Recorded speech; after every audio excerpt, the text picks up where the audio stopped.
नमस्कार, बहुत स्वागत है आप सभी का। आप देख रहे हैं न्यूज इंडिया और आपके साथ मैं हूं मनीषा शर्मा। अमेरिका ने वेनेजुएला में मादुरो को सत्ता से हटाकर पूरी दुनिया को एक साफ संदेश दे दिया है, बिल्कुल क्लियर मैसेज। लेकिन अब इससे भी बड़ा खुलासा हुआ है अमेरिकी राष्ट्रपति डोनाल्ड ट्रंप के जनवरी 2026 वॉर प्लान का। जी हां, ट्रंप की लिस्ट में सिर्फ वेनेजुएला नहीं बल्कि ग्रीनलैंड, ईरान, मैक्सिको, क्यूबा और कोलंबिया जैसे देश भी हैं। और सबसे चौंकाने वाली बात, ट्रंप ने ग्रीनलैंड को 20 दिन की डेडलाइन दी है।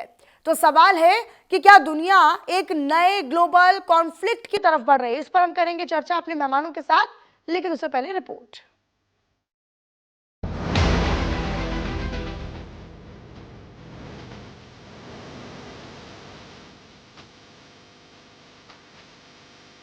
वेनेजुएला, जहां निकोलस मादुरो का दौर अब खत्म हो चुका है। अमेरिकी दबाव, सैन्य घेराबंदी और कूटनीतिक चालों के बाद सत्ता अब डेल्सी रॉड्रिग्स के हाथ में है। लेकिन ट्रंप यहीं नहीं रुके। ट्रंप ने डेल्सी रॉड्रिग्स को सीधे शब्दों में चेतावनी दे डाली। ट्रंप ने साफ शब्दों में कह डाला कि अगर अमेरिका से सहयोग नहीं किया तो अंजाम मादुरो से भी बदतर होगा। डोनाल्ड ट्रंप का बयान, अमेरिका अपने हितों से समझौता नहीं करेगा, चाहे इसके लिए कितनी भी कीमत क्यों ना चुकानी पड़े। यानी साफ है, या तो अमेरिका की शर्तें मानिए या फिर सत्ता और देश दोनों खतरे में है। वेनेजुएला के खिलाफ राउंड 2 की तैयारी। अमेरिका राउंड 2 एक्शन की भी तैयारी में है। वेनेजुएला की सरकार को मेरे अनुसार काम करना होगा। अगर मेरे अनुसार काम नहीं हुआ तो अंजाम बुरा होगा। वेनेजुएला को कंट्रोल में लेना चाहते हैं ट्रंप। जनवरी 2026 में ट्रंप का पहला टारगेट ग्रीनलैंड। ट्रंप पहले भी कह चुके हैं कि ग्रीनलैंड मुझे चाहिए किसी भी कीमत पर। अब ग्रीनलैंड को 20 दिन की अल्टीमेटम दे दिया है। वही ग्रीनलैंड ने पलटवार करते हुए कहा कि ट्रंप के बयान भड़काऊ है और इससे अंतर्राष्ट्रीय तनाव बढ़ रहा है। We need Greenland for national security, not for minerals. We have so many sites for minerals and oil and everything. We have more oil than any other country in the world. We need Greenland for national security. And if you take a look at Greenland, you look up and down the coast, you have Russian and Chinese ships all over the place. लेकिन सवाल यह है कि क्या America यहाँ सिर्फ बयानबाजी कर रहा है या हमला तय है? ग्रीनलैंड के बाद ट्रंप की हिट लिस्ट में मैक्सिको, क्यूबा, कोलंबिया, इन सभी देशों को ट्रंप की सख्त और खुली चेतावनी। यानी जनवरी 2026 सिर्फ कैलेंडर की तारीख नहीं बल्कि दुनिया के लिए अलार्म है। एक तरफ अमेरिका, दूसरी तरफ रूस, चीन, ईरान और उनके सहयोगी। ट्रंप ने क्यूबा को दी सरेआम धमकी। क्यूबा को ट्रंप ने कहा नाकाम देश। मादुरो की सुरक्षा क्यूबा के ही सैनिक कर रहे थे। मादुरो की सुरक्षा में क्यूबा के 32 सैनिक मारे गए। क्यूबा को भी अमेरिका का दूर विरोधी माना जाता है। क्यूबा में मिगुएल डियाज कैनल की सरकार है। कोलंबिया में पेट्रो पर भड़के ट्रंप। ट्रंप ने कोलंबिया के राष्ट्रपति गुस्तावो पेट्रो को निशाने पर लिया। पेट्रो पर अमेरिका में ड्रग्स भेजने का आरोप लगाया। कोलंबिया में 3 बड़ी कोकीन फैक्ट्रियां काम कर रही हैं। ट्रंप ने कहा वो कोकीन बना रहे हैं और अमेरिका भेज रहे हैं। राष्ट्रपति गुस्तावो पेट्रो को अपनी खैर मनानी चाहिए। पेट्रो ने वेनेजुएला पर अमेरिकी हमले की निंदा की है। मैक्सिको को लेकर ट्रंप ने क्या कहा? ट्रंप ने मैक्सिको पर कई गंभीर आरोप लगाए। राष्ट्रपति क्लाउडिया शिनबाम का अपने देश पर नियंत्रण नहीं। ट्रंप ने मैक्सिको में ड्रग कंट्रोल के हावी होने का दावा किया। ट्रंप ने कहा सरकार कार्टेल से बहुत डरी हुई है। मैंने कई बार पूछा है, आप चाहती हैं हम कार्टेल को खत्म कर दें? राष्ट्रपति कहती हैं no no no mister president, no no no please. Trump ने कहा इसीलिए हमें कुछ करना होगा। It is happening, and I think you see it all the time. Howard, you've seen it. that Cuba is ready to fall. You know, Cuba looks like it's ready to fall. I don't know if they're going to hold out. But Cuba now has no income. They got all of their income from Venezuela, from the Venezuelan oil. They're not getting any of it. And Cuba literally is ready to fall. And you have a lot of great Cuban Americans that are going to be very happy about it. अगर Trump ने एक साथ कई मोर्चों पर हमला किया तो क्या ये सिर्फ रीजनल वॉर रहेगा या तीसरे विश्व युद्ध में बदल जाएगा? संयुक्त राष्ट्र, नाटो और ग्लोबल पावर सब अलर्ट मोड पर हैं। मादुरो के बाद अब सवाल सिर्फ वेनेजुएला का नहीं, सवाल है क्या ट्रंप की ये धमकियां दुनिया को युद्ध की आग में झोंक देगी? जनवरी 2026 दुनिया के लिए सबसे खतरनाक महीना बन सकता है। Bureau report, news India. तो देखिए, अब वेनेजुएला के साथ साथ क्यूबा, फिनलैंड, कोलंबिया जैसे तमाम देश जो हैं अब वो निगाहों में है ट्रंप की। लेकिन अब ट्रंप अगला नंबर किसका लाने वाले हैं या फिर अगली धमकी अब किसको दे रहे हैं और क्यों दे रहे हैं, इन तमाम प्रश्नों का उत्तर हम ढूंढेंगे। इसी के लिए चर्चा के लिए हमारे साथ एक पैनल मेहमानों का जुड़ा हुआ है। आप सभी का तारुफ उनसे बिना देरी किए करवा देते हैं। एम्बेसडर मंजू सेठ हमारे साथ फार्मर डिप्लोमेट जुड़े हुए हैं और मेजर जनरल रिटायर्ड सुधाकर जी डिफेंस एक्सपर्ट के तौर पर हमारे साथ जुड़ चुके हैं। बहुत बहुत स्वागत करती हूँ मैं आप दोनों खास मेहमानों का। लेकिन शुरुआत मैं मंजू सेठ जी आप ही के साथ करती हूँ। मंजू सेठ जी, ये जो दुनिया में चल रहा है ये क्या क्या समझ में आ रहा है? ये डोनाल्ड ट्रंप आप एकदम से क्या कर रहे हैं? वेनेजुएला से राष्ट्रपति को उठा लिया, इसके बाद वो लगातार धमकियां दे रहे हैं क्यूबा को, कोलंबिया को, फिनलैंड को कि अब अगली बारी क्यूबा की है, अब तुम्हारी बारी है। ये क्या मैसेजिंग एक वर्ल्ड वाइड देने की कोशिश कर रहे हैं? क्या डोनाल्ड ट्रंप ये बता रहे हैं कि मेरे लिए तो कोई अंतर्राष्ट्रीय कानून नहीं? क्या डोनाल्ड ट्रंप ये बता रहे हैं कि मेरे लिए कोई अंतर्राष्ट्रीय अदालतें नहीं, मेरे लिए कोई नेटो नहीं है, मेरे लिए कोई यूएन नहीं है? क्या मैसेजिंग है ये? बिल्कुल सही आपने कहा मनीषा जी, ये बिल्कुल यही एक मैसेज दे रहे हैं that I am the number one, America is number one, और जो हम डिसाइड करेंगे वो ही होगा। बड़ा क्लियर एक मैसेज दिया है इन्होंने। और हम देख रहे हैं कि ये आई मीन जो किडनैपिंग हुई है sort of from you know the president of sorry the president को ऐसे करके आप प्रेसिडेंट मडूरो को ऐसे निकाल के ले गए हैं कंट्री से। I think this was something Venezuela is also shocked, every the world is shocked कि ये क्या इन्होंने कैसे किया है और क्या समझ के किया है।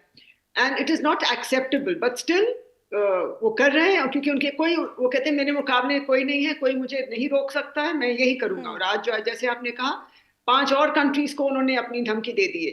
इंडिया को भी धमकी देनी शुरू कर दी है कि हम आपके ऊपर और सैंक्शंस लगाएंगे। और वो देख रहे हैं कि जो हमारे बराबर के हैं वो जो उनको इतना नहीं धमकी दे रहे हैं, लेकिन जो थोड़े से उनके जो सारी जो लैटिन अमेरिका उनका मतलब डोनाल्ड ट्रंप धमकी देते हुए भी ये सोच रहे हैं कि मैं किसे धमकी दे सकता हूँ।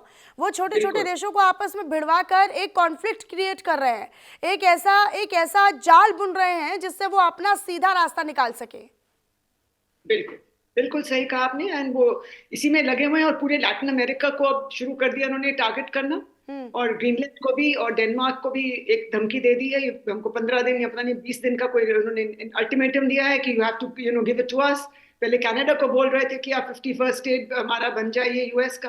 तो इनका जो एक रवैया है और एक एटीट्यूड है प्रेसिडेंट ट्रंप का, वो ऑफ कोर्स अनप्रिडिक्टेबल है और वो मागा के वो है वोटरी, लेकिन साथ में हम देख रहे हैं कि बिल्कुल इंटरनेशनल लॉ, नेटो, यूएन, किसी की भी उनको वो ना परवाह है। इंटरनेशनल लॉ कहते हैं मैं बनाऊंगा, I am the law, literally.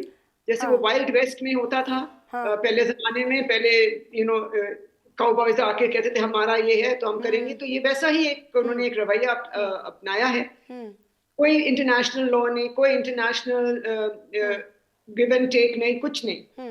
One sided influence, one sided threatening. और वो ही कह रहे हैं कि हम धमकी जो दे रहे हैं हम उसको कैरी आउट करेंगे। आप ये मत सोचिए हम धमकी ऐसे ही दे रहे हैं, क्योंकि उन्होंने इनको भी दिया था, माडुरो को धमकी दी थी आप चलिए। लेकिन अब खुले तौर पर धमकी दे रहे हैं। वो ग्रीनलैंड को भी कह रहे हैं कि वो हमारे लिए जरूरी है और हम उसे हासिल करना चाहते हैं। क्यूबा को बोल रहे हैं कि क्यूबा में कुछ भी नहीं है, आर्थिक कमजोरी है, वहां पर बिल्कुल नाकामी छाई हुई है। ठीक है, सुधाकर जी हमारे साथ जुड़े हुए हैं, major general retired defence expert के तौर पर। सुधाकर जी, आपका परसेप्शन क्या कहता है, आपका विश्लेषण क्या कहता है? अब डोनाल्ड ट्रंप खुले तौर पर दुनिया को धमकी दे रहे हैं। मैं ये नहीं कहूंगी कि जिनके साथ उनकी कॉन्फ्लिक्ट्स हैं आप उन्हीं को बस धमकी दे रहे हैं, आप वो खुले तौर पर एक तरफ वो वॉर की धमकी देते हैं कि हम तुम्हें तबाह कर देंगे, हम तुम्हें हासिल कर लेंगे, हम हमला करेंगे, हमें कब्जा चाहिए, हमारी तुम्हारी ज़रूरत है हमें, इस तरह की धमकियां। दूसरी तरफ कोल्ड वॉर भी चल रहा है, आप डिप्लोमेटिक तरीके से भी बाकी देशों को परेशान कर रहे हैं, भारत को भी बोल रहे हैं कि टैरिफ और लगा देंगे। सर अनम्यूट कर लीजिए प्लीज अपने आप को। नमस्कार, बहुत बहुत धन्यवाद आपने आपके चैनल के लिए मुझे इनवाइट किया। मेरे को पैनलिस्ट, डिस्टिंग्विश्ड को पैनलिस्ट मैडम को मैं बधाई देता हूं। She deserves to have the last say. अगर आपके पास समय है, मैं अपना पर्सपेक्टिव बताना चाहता हूं, अगर समय है। अगर जी, नहीं जी, है सर। तो छोटा सवाल छोटा जवाब खत्म कर दूंगा। बस ये ड्रामा चल रहा है, यह छोटा जवाब स्ट्रेट फॉरवर्ड। उसके बाद अगर आपके पास टाइम है, मैं इसको थोड़ा सा बताइए विस्तार में। सर, बताइए। ओके, नाउ ये जो भी कुछ हो रहा है, ये basically it is a diversionary tactics.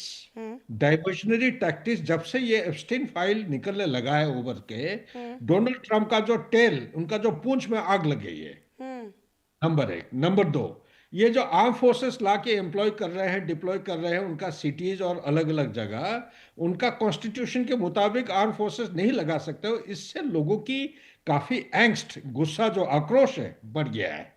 Number तीन, ये इलीगल इमिग्रेंट को जिस तरह उन्होंने हैंडल किया है, ये एक सिविलाइज्ड, एक सुपर पावर होने के नाते ये बरखिलाफ एक उदाहरण दे रहे हैं। और सबसे इंपॉर्टेंट चॉइस है, पॉइंट है, आज के दिन में अमेरिका का जो इकोनॉमी है, आप अगर देखेंगे डेट टू जीडीपी रेशियो 128 से 130%। एक डेवलप्ड कंट्री इतना high rate of debt to GDP ratio में वो बरकरार नहीं रह सकता है। 38 ट्रिलियन डॉलर का जो डेट है आज के दिन में, इसका मीनिंग ये है कि हर साल उनको 1 ट्रिलियन यूएस डॉलर की जरूरत है सिर्फ इंटरेस्ट सर्विस करने के लिए, नंबर एक। नंबर दो, उनको सरकार या देश को चलाने के लिए 6 ट्रिलियन यूएस डॉलर की रिक्वायरमेंट है। आमदनी कितनी होती है या रेवेन्यू कितना जनरेट होता है? सिर्फ 4 ट्रिलियन डॉलर। वहां पे डेफिसिट 2 ट्रिलियन, इधर एक 3 ट्रिलियन डॉलर की जो डेफिसिट चल रहा है। और Congress has exhausted all options.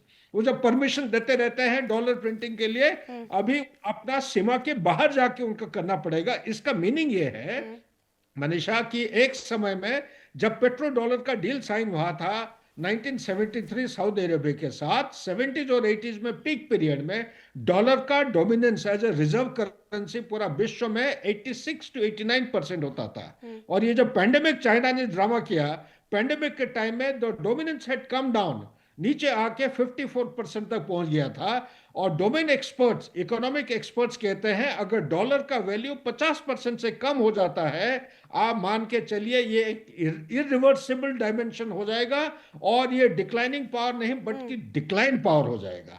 इसी के साथ उन्होंने नेशनल सिक्योरिटी स्ट्रेटेजी को बदल डाला है। क्यों बदला है? डोनाल्ड ट्रंप पावर में आए 2.0 जनवरी 20 को, और आए पूरा खुले मुद्दे के साथ, साफ दिमाग था कि ये दोनों लड़ाई जो यूक्रेन और मिडिल ईस्ट में चल रहा है, इनको रोकेंगे, सीज फायर कराएंगे।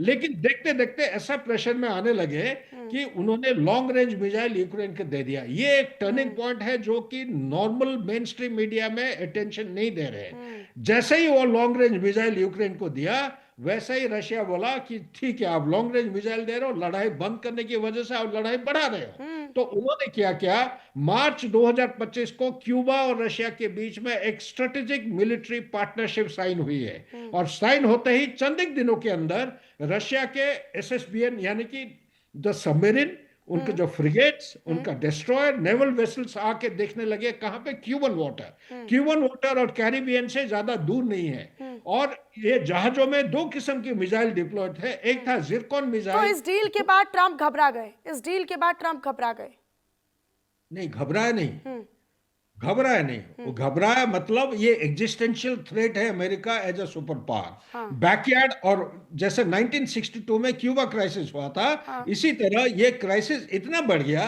वो मजबूरन उनका एक नेशनल सिक्योरिटी स्ट्रेटेजी का जो ओरिएंटेशन है अभी तक, उससे क्लीन डिपार्चर लेके एक नए किस्म के बना है, जिसमें रशिया को उन्होंने एश्योरेंस दिया है इनडायरेक्टली और डायरेक्टली कि आपको हम G8 स्टेटस देंगे, आपको इंटरनेशनल जियोपॉलिटिक्स का जो अभी डायनेमिक्स है उसमें आपको ब्रिंग बैक करेंगे।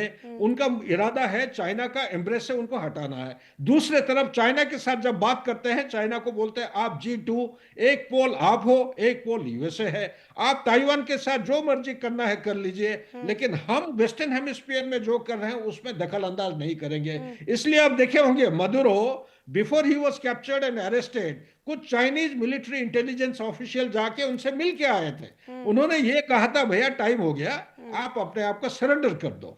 तो उन्होंने सरेंडर किया और बोला भी आप ऑयल फील्ड ले सकते हो, ठीक है ना। ये धमकी ये था कि अगर वो नहीं करेंगे तो उनका और उनकी वाइफ की डेथ हो सकती है।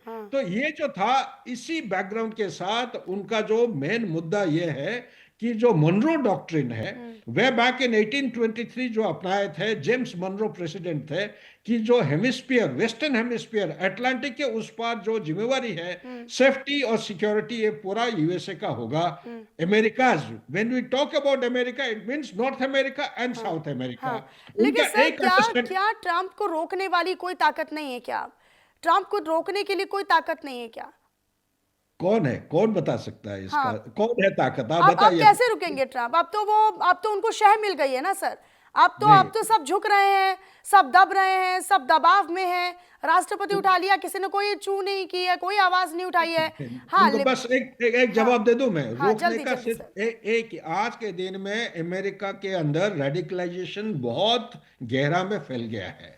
रेडिकलाइजेशन में इंसर्जेंसी, टेररिज्म की बात कर रहा हूं। आईसिस, आप जो नए नए किस्म के ग्रुप्स बोलते हैं वो अलग अलग नाम के साथ अंदर घुस चुके हैं। एक डर होगा जब 9/11 टाइप हो, तब जाके डोनाल्ड ट्रंप हिल जाएगा। और नंबर 2, अभी सुप्रीम कोर्ट ऑफ यूएसए में एक कोर्ट केस चला है जो अभी तक रिजल्ट नहीं आया है, जनवरी पहली हफ्ता या मिडिल तक आ जाएगा, टैरिफ के बारे में। President of USA is entitled only 3% tariff. He cannot go beyond this until the Congress gives approval। उन्होंने 50-50, 150, 200% का टैरिफ दिया है, जो उन्होंने वायलेट किया है। These are very strict, very drastic kind of steps he has taken as a president। बहुत सारे कदम उठाए हैं जो आज के दिन में पूरा अमेरिकन सिटीजन जो हैं, आक्रोश उनके अंदर बढ़ रहा है, बहुत गुस्से में है। ना उनका लाइवलीहुड, ना उनका लिविंग स्टैंडर्ड इंप्रूव हो रहा है। डोमेस्टिक उनका जो आपका रेंटल वैल्यू है, पानी, बिजली, हर चीज की महंगाई बढ़ रही है, रिसेशन बढ़ रहा है। लोग अमेरिका के अंदर इतने गुस्से हो गए हैं, ये इम्प्लोजन की बराबर है। ये उस चीज से डरना है उनको जब अमेरिका पूरा भटक लगेगा, ठीक पूरा है एकदम। मंजू सेठ जी, क्या दुनिया में एक नया कॉन्फ्लिक्ट का दौर शुरू हो गया है क्या? ट्रंप ने, अमेरिका ने मागा के चक्कर में या मेक अमेरिका ग्रेट अगेन की टोपी का क्रेडिट लेने के चक्कर में फिर से दुनिया को एक जंग में, एक वॉर में झोंक दिया है। बिल्कुल, एक ये नए, अभी तक तो मॉनेटरी वॉर चल रही है, फाइनेंशियल वॉर चल रही है। अगर ये नहीं रुके और इनका जैसे जनरल साहब ने भी कहा, अगर वहां पे विद इन द कंट्री अगर आक्रोश बढ़ेगा और वहां पे जो अगर प्रोटेस्ट होंगे तो शायद उनको असर हो। लेकिन मुझे उम्मीद बहुत कम है कि वो किसी की भी, कोई भी इंटरनल लॉज, इंटरनेशनल लॉज की भी कोई भी वो रिस्पेक्ट करेंगे और उनको मानेंगे। मुझे उम्मीद बहुत कम है कि वो इसको बिल्कुल परवाह करेंगे इस बात की। और उन्होंने एक चीज उनके मन में क्लियर है कि हमारा जो डॉलर अंडर थ्रेट है, हमारा जो फाइनेंशियल ये सब कुछ अंडर थ्रेट है और इकोनॉमी अंडर थ्रेट है, उसको उनको ये लगता है ये बेस्ट तरीका है कि सब और अपना sphere of influence and Monroe doctrine definitely is at play. But वो कह रहे हैं कि इनकी सबकी इकोनॉमीज हमारे हिसाब से चले और हमें एक फायदा मिले इनकी इकोनॉमी से, क्योंकि उनकी इकोनॉमी, जैसे जनरल साहब ने भी कहा, बिल्कुल ही it's just dipping and going from bad to worse। Jobs की भी प्रॉब्लम है, हर एक चीज की प्रॉब्लम है। आप देख रहे हो हर एक मल्टी डिमेंशनल एक वो एक्शन ले रहे हैं वीजास के अगेंस्ट, इमिग्रेशन को वो नहीं रोक पा रहे हैं, ड्रग्स, ये नार्को टेररिज्म को इन्होंने इसको कहा है, जो नार्कोटिक्स सही है, बहुत ज्यादा अंदर आ रहे हैं यूएस में। तो एक इसको भी वो जो टैकल करना चाहते और बिल्कुल, हाँ, लेकिन टैकल करने का ये तरीका तो गलत है ना मैम। ये टैकल ऐसे तो नहीं होता कि आप किसी राष्ट्राध्यक्ष को ही उठा लें और फिर एक मैसेजिंग दे दें कि हाँ हमारे आगे कोई बोलने के लिए नहीं है, हमें बोलेगा तो बोलेगा कौन? सब बस इसकी निंदा कर सकते हैं, सब बस इसको गलत ठहरा सकते हैं, इसको कंडेम कर सकते हैं, लेकिन एक्शन लेने वाला कोई नहीं। बिल्कुल सही, कोई नहीं है इस वक्त।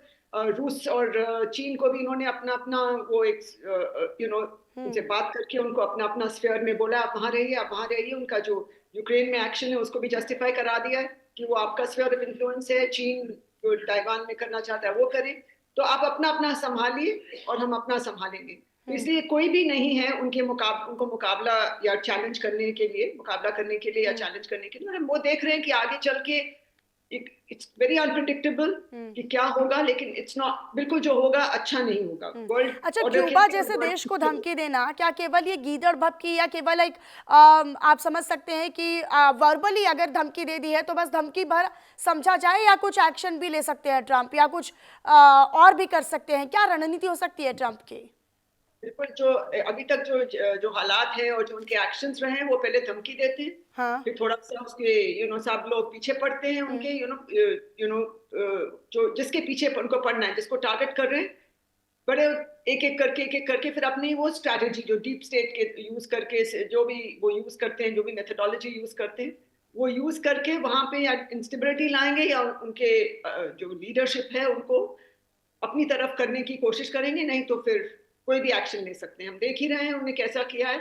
यहाँ पे जो इन्होंने एक फॉलो किया है स्टेप्स माडुरो को हटाने के लिए, 2-3 बार उन्होंने कहा हट जाइए, ये करिए, हम धमकी देते गए, लेकिन उन्होंने उनको नहीं लगा कि ऐसा भी कुछ ड्रास्टिक चीज कर सकते हैं। And we have seen very clearly what has happened, और मुझे उम्मीद नहीं है कि वो कहीं भी रुकेंगे, वो कुछ भी कर सकते हैं। ठीक है सुधाकर जी, क्या ये वॉर मोड ऑन हो चुका है डोनाल्ड ट्रंप का?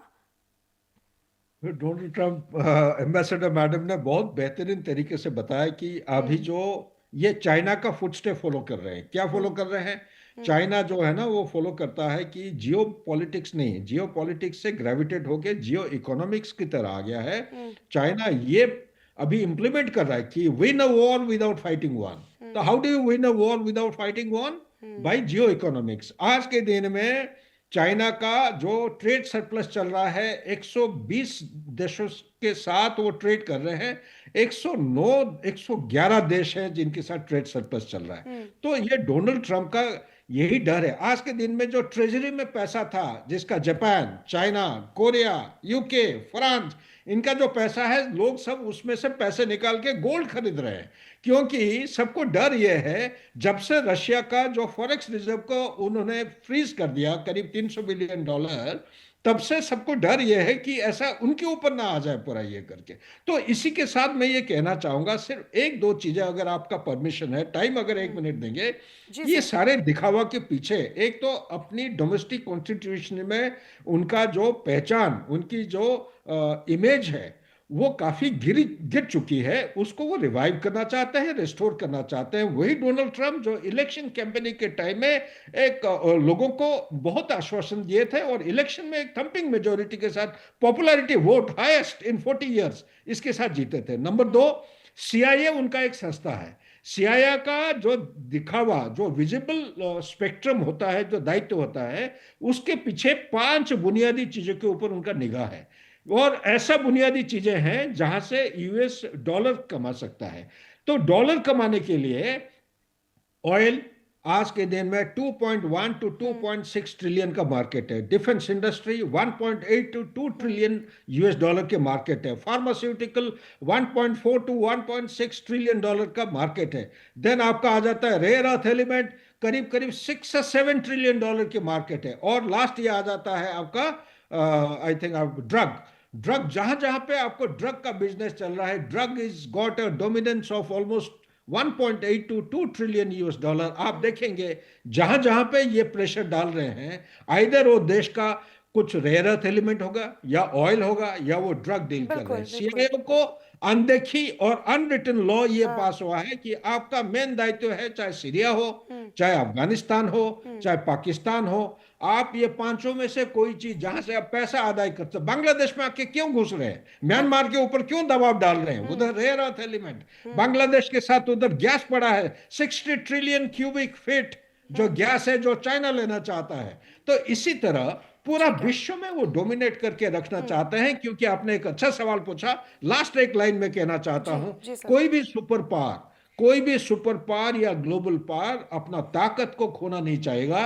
अमेरिका कोई एक्सेप्शन नहीं है। जितना देर लंबा खींच सकता है उतना खींचने की कोशिश करेंगे, लेकिन अमेरिका अभी तक डिक्लाइनिंग था। मेरे विचार के मुताबिक ये जब से मदुरो को अरेस्ट करके लिए हैं और जब से ये ऑयल फील्ड को कब्जा करने की कोशिश कर रहे हैं, ये डिक्लाइनिंग नहीं बल्कि डिक्लाइंड हो गया है। Back to you please. ठीक है, बहुत शुक्रिया दोनों खास मेहमानों का हमारे साथ जुड़ने के लिए और हमारे मंच पर आकर आपने अपने विचार इस मुद्दे पर साझा करने के लिए। और फिलहाल इसी के साथ रुक रहे एक छोटे से ब्रेक के लिए। खबरों का सिलसिला ब्रेक के उस पार भी लगातार जारी है।